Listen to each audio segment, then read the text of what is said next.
Back in June, the Korean musical Maybe Happy Ending swept the Tony Awards, making history. And since then, there has been greater interest in musicals than ever, as more shows aiming to be the next happy ending are being staged in Korea. Now there are more efforts, even from academia, to support the rise of K-musicals. Eun-jin tells us more. The Korean musical Maybe Happy Ending made history, becoming the first South Korean-produced musical to receive great recognition in the American theater world. It was the first musical out of Daehak-ro to sweep prizes at the Tony Awards. And it's led to a trend of more homegrown productions that have captivated audiences overseas, returning to Korean stages. The Great Gatsby, produced by acclaimed Korean theater producer Shin Chun-soo, joined the 1 million club as soon as it premiered on Broadway last April. It has since begun performances in the West End in London and in Seoul, becoming the first musical to be performed simultaneously in 3 countries.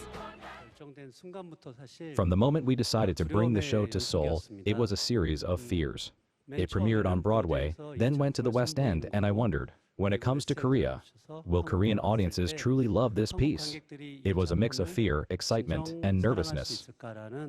Just really strong storytellers and making sure that to an audience that doesn't necessarily speak English, we're getting the story across even without the subtitles, and that you understand our emotions and our intentions. The musical Marie Curie, that adds imagination to the real-life scientist, also made a meaningful mark with a long run in the West End. The key to its resonance in countries like Poland, which is Curie's homeland, and Japan, lies in its universal themes about human life. The scenes that brought foreign audiences to tears were the ones where they realized this isn't just about a great scientist. This is about a human life. She's just like us. Even though Marie Curie is a performance created in Korea, it could be performed anywhere in the world. The musical that started the trend for such promising works in the lineup, Maybe Happy Ending, is also set to return home in triumph in October. Following a Korean version for its 10th anniversary, the Broadway version is planned for performances in Korea in 2028. These musicals have been able to simultaneously target both the global and domestic markets thanks to strategies that go beyond simple translation. They've localized direction and casting to fit each market. We spent 7 years developing the show and held about 4 internal readings during that time. We received feedback at each stage.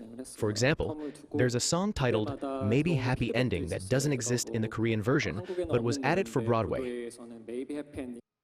Coinciding with the explosive growth of Korean musicals, there's now a movement to systematically document their 60-year history and support them academically.